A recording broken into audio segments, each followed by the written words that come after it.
ಪಶ್ಚಿಮ ಘಟ್ಟದ ತಪ್ಪಲಿನಲ್ಲಿರುವ ಹೇಮಾದ್ರಿ ಎಸ್ಟೇಟ್ ಸುಮಾರು 500 ಎಕರೆ ವಿಸ್ತಾರವಾದ ಕಾಫಿ ತೋಟ ಮತ್ತು ಒಂದು ಭವ್ಯವಾದ ಅರಮನೆಯಂತಹ ಬಂಗಲೆಯನ್ನು ಹೊಂದಿದೆ. ಇದರ ಒಡೆಯ ವಿಶ್ವನಾಥ್ ಹೆಗಡೆ. ಇಡೀ ಊರಿಗೆ ಇವರೇ ಅನ್ನದಾತರು. ಆದ್ರೆ ಈ ಭವ್ಯ ಬಂಗಲೆಯ ಹಿಂದೆ ಒಂದು ಕರಾಳ ರಹಸ್ಯವಿದೆ. ವಿಶ್ವನಾಥ್ ಹೆಗಡೆಯವರಿಗೆ 3 ಗಂಡು ಮಕ್ಕಳು. ಆದ್ರೆ ಆಸ್ತಿಯ ಅಸಲಿ ವಾರಸುದಾರ ಯಾರು ಎಂಬ ಗೊಂದಲದಲ್ಲಿರುವಾಗಲೇ 25 ವರ್ಷಗಳ ಹಿಂದೆ ಮನೆಯಿಂದ ಕಾಣೆಯಾಗಿದ್ದ ಹಿರಿಯ ಮಗನ ಮಗ ಎಂದು ಹೇಳಿಕೊಳ್ಳುತ್ತಾ ಒಬ್ಬ ಯುವಕ ಆರ್ಯನ್ ಬಂಗಲೆಗೆ ಕಾಲಿಡುತ್ತಾನೆ. ಆತನ ಕೈಯಲ್ಲಿ ಹೆಗಡೆ ಮನೆತನದ ರಾಜಮುದ್ರೆಯ ಉಂಗುರವಿದೆ. ಆರ್ಯನ್ ಬಂದ ನಂತರ ಬಂಗಲೆಯಲ್ಲಿ ನಿಗೂಢ ಘಟನೆಗಳು ನಡೆಯತೊಡಗುತ್ತವೆ. ವಿಶ್ವನಾಥ್ ಹೆಗಡೆಯ 2ನೇ ಮಗ ಮತ್ತು ಸೊಸೆ ಆಸ್ತಿಗಾಗಿ ಆರ್ಯನ್ನನ್ನು ಕೊಲ್ಲಲು ಸಂಚು ರೂಪಿಸುತ್ತಾರೆ. ಆದ್ರೆ ಆರ್ಯನ್ ತುಂಬಾ ಚತುರ. ಆತ ಕೇವಲ ಆಸ್ತಿಗಾಗಿ ಬಂದಿಲ್ಲ, ತನ್ನ ತಂದೆಯ ಸಾವಿನ ಹಿಂದಿರುವ ರಹಸ್ಯವನ್ನು ಭೇದಿಸಲು ಬಂದಿದ್ದಾನೆ ಎಂದು ಯಾರಿಗೂ ತಿಳಿದಿರುವುದಿಲ್ಲ. ಅದೇ ಊರಿನಲ್ಲಿ ಕೆಲಸ ಮಾಡುವ ಮಧ್ಯಮ ವರ್ಗದ ಹುಡುಗಿ ಧರಣಿ. ಅವಳು ಸತ್ಯವಂತೆ ಮತ್ತು ಧೈರ್ಯಶಾಲಿ. ಆಕಸ್ಮಿಕವಾಗಿ ಧರಣಿ ಮತ್ತು ಆರ್ಯನ್ ಒಂದೇ ಗುರಿಯತ್ತ ಸಾಗುತ್ತಾರೆ. ಧರಣಿಯ ತಂದೆ ಈ ಹಿಂದೆ ಎಸ್ಟೇಟ್ನಲ್ಲಿ ಕೆಲಸ ಮಾಡುವಾಗ ನಿಗೂಢವಾಗಿ ಸತ್ತಿರುತ್ತಾರೆ. ಇಬ್ಬರೂ ಸೇರಿ ವಾರಸುದಾರನ ಅಸಲಿ ಮುಖವಾಡವನ್ನು ಬಯಲು ಮಾಡಲು ಹೊರಡುತ್ತಾರೆ. ಆರ್ಯನ್ ಬಂಗಲೆಗೆ ಬಂದ ಮೇಲೆ ಅಲ್ಲಿನ ವಾತಾವರಣ ಪೂರ್ತಿ ಬದಲಾಗುತ್ತದೆ. ವಿಶ್ವನಾಥ್ ಹೆಗಡೆ ಆರ್ಯನ್ನನ್ನು ನಂಬಿದರೂ ಮನೆಯ ಇತರ ಸದಸ್ಯರು ಆತನನ್ನು ಶತ್ರುವಿನಂತೆ ನೋಡುತ್ತಾರೆ. ಒಂದು ರಾತ್ರಿ ಆರ್ಯನ್ ತನ್ನ ತಂದೆಯ ಹಳೆಯ ಕೋಣೆಯನ್ನು ಹುಡುಕುತ್ತಾ ಹೋಗುವಾಗ ಒಂದು ಹಳೆಯ ಡೈರಿ ಸಿಗುತ್ತದೆ. ಆ ಡೈರಿಯಲ್ಲಿ ಆರ್ಯನ್ನ ತಂದೆ ಒಂದು ವಾಕ್ಯವನ್ನು ಬರೆದಿರುತ್ತಾರೆ.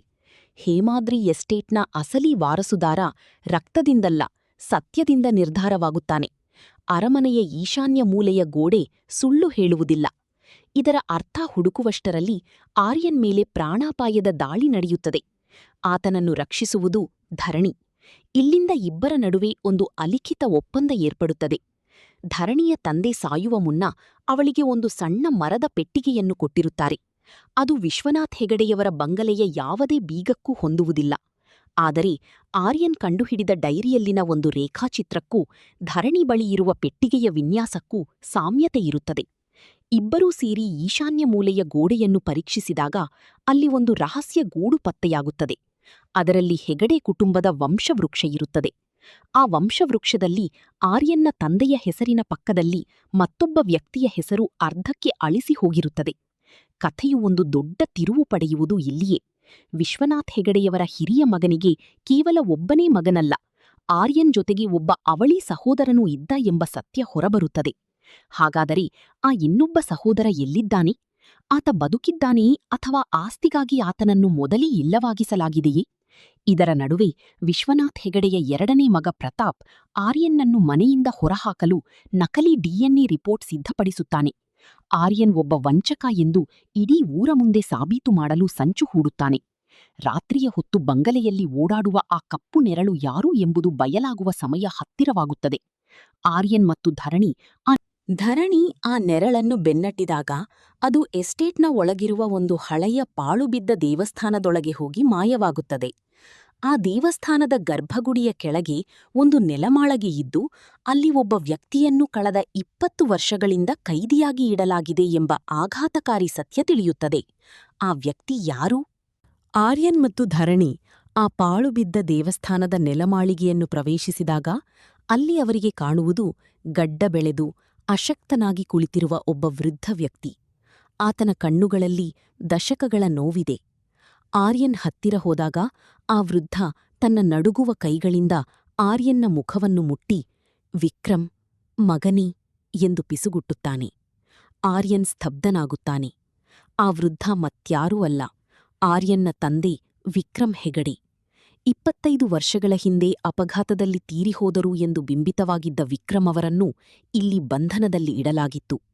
ಆದರೆ ಅವರನ್ನು ಬಂಧಿಸಿದ್ದು ಯಾರು? ವಿಶ್ವನಾಥ್ ಹೆಗಡೆಯವರೇ ಅಥವಾ ಬೇರೆ ಯಾರಾದರೂ? ವಿಕ್ರಮ್ ಅವರನ್ನು ಹೊರತರುವ ಪ್ರಯತ್ನ ಮಾಡುವಾಗ ಮೇಲಿಂದ ಅಟ್ಟಹಾಸದ ನಗು ಕೇಳಿಸುತ್ತದೆ. ಅಲ್ಲಿ ನಿಂತಿರುವುದು ವಿಶ್ವನಾಥ್ ಹೆಗಡೆಯವರ ನಂಬಿಕಸ್ಥ ಮ್ಯಾನೇಜರ್ ಶಿವಣ್ಣ. ಇಷ್ಟು ದಿನ ಪ್ರತಾಪ್, ವಿಶ್ವನಾಥ್ ಹೆಗಡೆಯ 2ನೇ ಮಗ, ವಿಲನ್ ಎಂದು ನಾವಂದುಕೊಂಡಿದ್ದೆವು. ಆದರೆ ಅಸಲಿ ಆಟಗಾರ ಶಿವಣ್ಣ. ಶಿವಣ್ಣನಿಗೆ ಆಸ್ತಿಯ ಮೇಲೆ ಕಣ್ಣಿಲ್ಲ, ಬದಲಿಗೆ ಹೆಗಡೆ ಕುಟುಂಬದ ಮೇಲೆ ಒಂದು ಹಳೆಯ ಸೇಡಿದೆ. ಶಿವಣ್ಣ ಆರ್ಯನ್ ಮತ್ತು ಧರಣಿಯನ್ನು ಅಲ್ಲಿಯೇ ಸಿಲುಕಿಸಲು ನೆಲಮಾಳಿಗೆಯ ಬಾಗಿಲನ್ನು ಮುಚ್ಚಲು ಪ್ರಯತ್ನಿಸುತ್ತಾನೆ. ಆದರೆ ಆರ್ಯನ್ ತನ್ನ ಚಾಕಚಕ್ಯತೆಯಿಂದ ಅವರನ್ನು ರಕ್ಷಿಸಿ ತನ್ನ ತಂದೆಯನ್ನು ಎಸ್ಟೇಟ್ನ ಹೊರಗಿನ ಒಂದು ರಹಸ್ಯ ಜಾಗಕ್ಕೆ ಕರೆದೊಯ್ಯುತ್ತಾನೆ. ಧರಣಿಯ ತಂದೆ ಕೊಟ್ಟಿದ್ದ ಆ ಮರದ ಪೆಟ್ಟಿಗೆಯ ರಹಸ್ಯ ಈಗ ಬಯಲಾಗುತ್ತದೆ. ಆ ಪೆಟ್ಟಿಗೆಯ ಒಳಗಿದ್ದದ್ದು ಬಂಗಲೆಯ ಬೀಗದ ಕೈಯಲ್ಲ, ಬದಲಿಗೆ ಶಿವಣ್ಣನ ಕರಾಳ ಮುಖವನ್ನು ಸಾಬೀತುಪಡಿಸುವ ಹಳೆಯ ವಿಡಿಯೋ ಕ್ಯಾಸೆಟ್ ಮತ್ತು ಕೆಲವು ಪತ್ರಗಳು.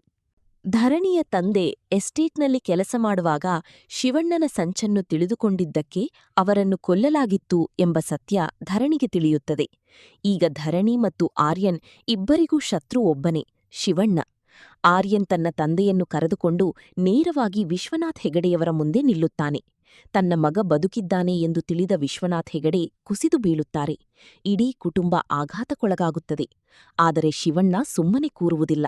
ಆತ ಹೆಗಡೆ ಕುಟುಂಬದ ಒಬ್ಬ ಸದಸ್ಯನನ್ನು, ಆರ್ಯನ್ನ ತಂಗಿ ಅಥವಾ ಚಿಕ್ಕಮ್ಮನನ್ನು ಒತ್ತೆಯಾಳಾಗಿ ಇಟ್ಟುಕೊಂಡು ಇಡೀ ಆಸ್ತಿಯನ್ನು ತನ್ನ ಹೆಸರಿಗೆ ಬರೆಸಿಕೊಡಲು ಬೆದರಿಕೆ ಹಾಕುತ್ತಾನೆ. ಕಥೆ ಮುಂದುವರಿಯುವುದು. ಈ ಕಥೆ ನಿಮ್ಗೆ ಇಷ್ಟವಾದರೆ ಈ ವಿಡಿಯೋಗೆ ಒಂದು ಲೈಕ್ ಮಾಡಿ ಹಾಗೂ ನಮ್ ಚಾನಲ್ ಅನ್ನು ಸಬ್ಸ್ಕ್ರೈಬ್ ಮಾಡಿಕೊಳ್ಳಿ. ಈ ಕಥೆ ಮುಂದಿನ ಭಾಗ ಬೇಕಾದರೆ ಪಾರ್ಟ್ 2 ಅಂತ ಕಾಮೆಂಟ್ ಮಾಡಿ.